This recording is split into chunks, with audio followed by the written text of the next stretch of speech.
Hi guys, in this video, I would like to share with you the do's and don'ts when you go for your visa interview.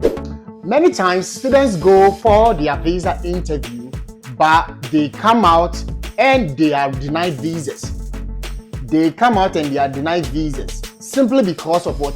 Inconsistency in their visa application, as well as what? When they went for the interview, the questions they asked them and the responses they gave are not inconsistent with what? Their visa application, which is the DX160, the information they put on the DX160. So this has gone a way forward to make a lot of students get their visa denied.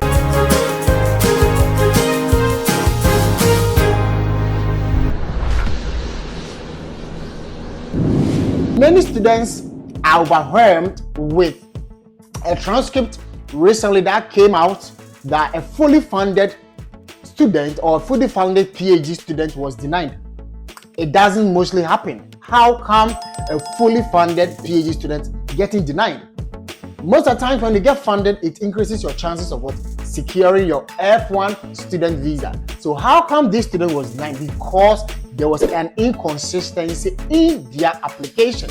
For instance, sometimes their name on the DS160 it will be different on their visa application, will be different from the one on their I-20. When it comes to that, there is an inconsistency, and it might be that what you might not be the right person. So when the visa officer is not very convinced about your situation, they will go ahead and deny the visa. Also, date of birth.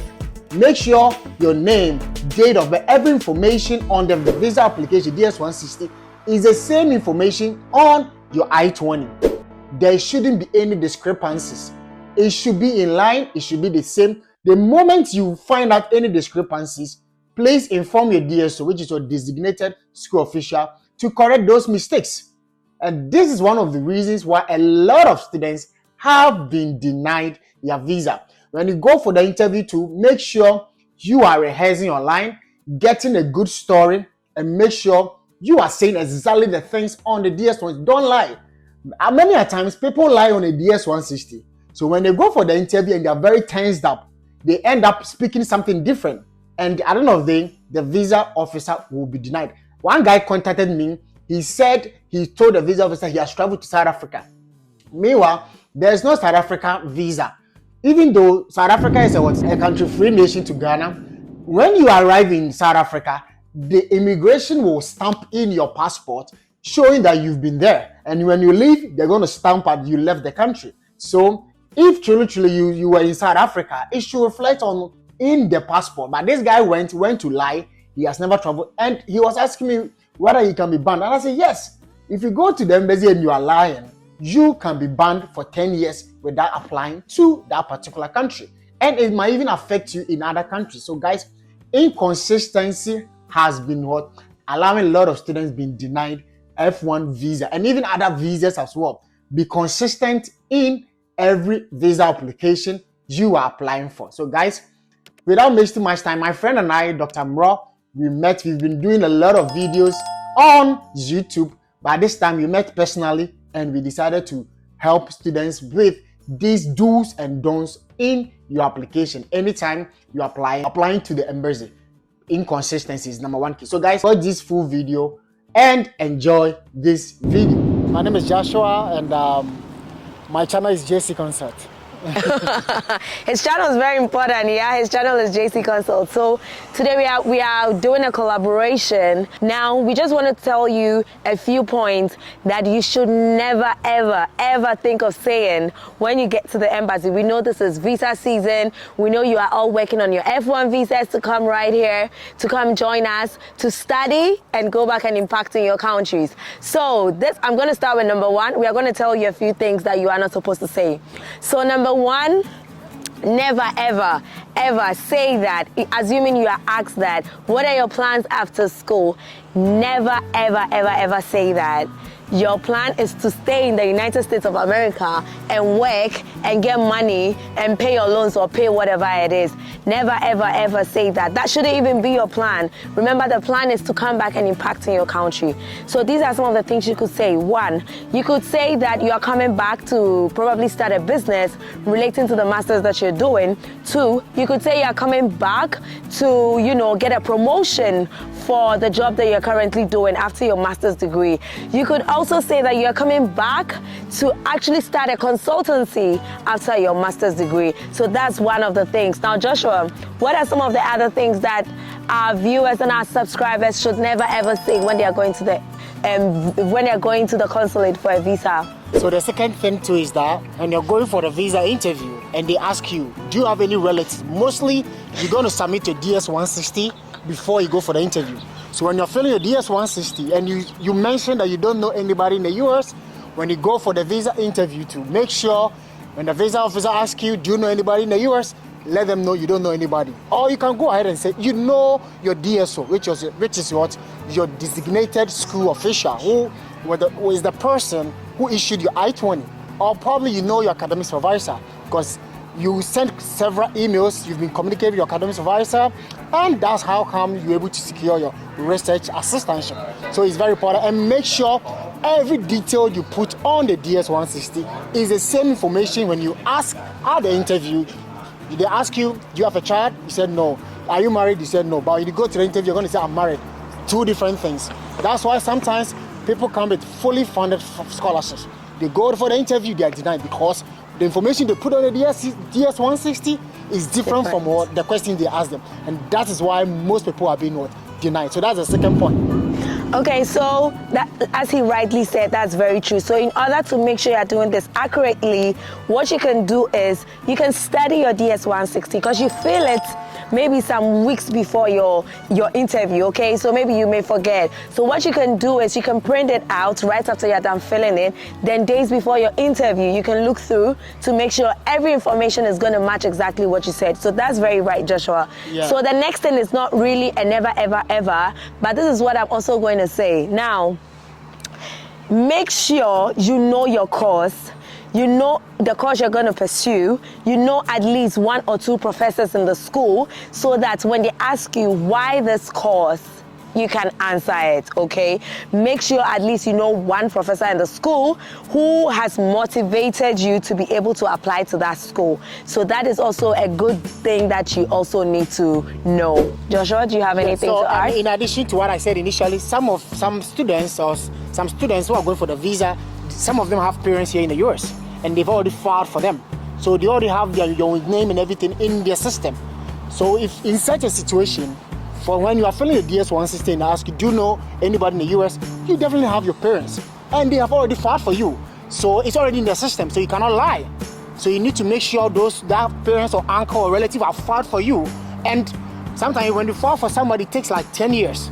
So if they file for you and your details are in their system and they ask you, you tell them they don't know anybody, that means you're lying.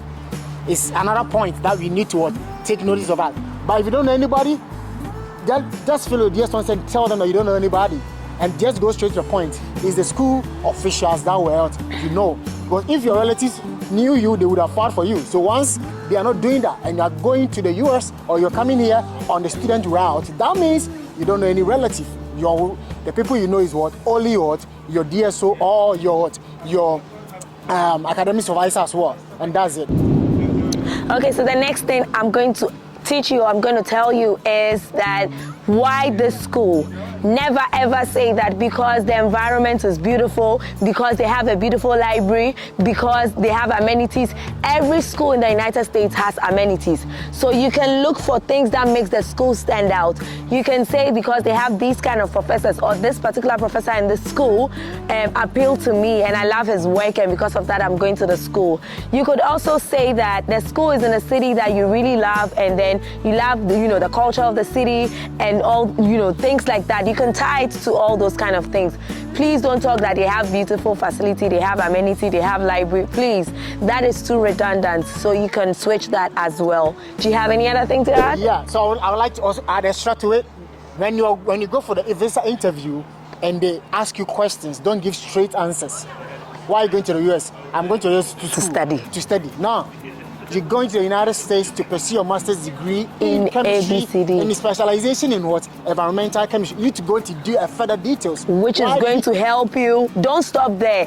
This is what I keep telling them. Sell yourself. Exactly. It's an opportunity to sell yourself. And to add to that, you have to make sure that it aligns directly with what you are studying or what you are working, like the work you are doing now. And if it doesn't, then you need to have a solid reason why you're switching. So maybe initially I was doing nursing, but I want to do public health because nursing, find a link. You know, while doing nursing, I noticed that these diseases are really prevalent in these kind of countries.